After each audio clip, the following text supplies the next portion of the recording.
నమస్కారం ఘంటారావానికి స్వాగతం. ముందుగా ప్రధాన అంశాలు. ప్రపంచ ధ్యాన దినోత్సవం కార్యక్రమాన్ని ప్రారంభించిన ఉపరాష్ట్రపతి రాత్రి 8 గంటలకు వర్చువల్ ద్వారా 1,00,000 మందితో ధ్యానం. ట్రాక్టర్ బ్యాటరీలోని మంటల వ్యాప్తితోనే పత్తి మిల్లులో అగ్ని ప్రమాదం.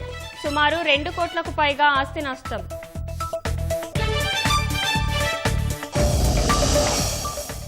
నిజామాబాద్లో మరో శిశు విక్రయ కలకలం.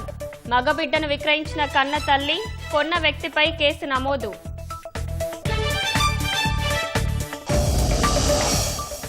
ఉత్తరాది రాష్ట్రాలను కమ్మేసిన దట్టమైన పొగమంచు. చలి తీవ్రతకు అనేక ప్రాంతాల్లో ప్రజలకు ఇబ్బందులు.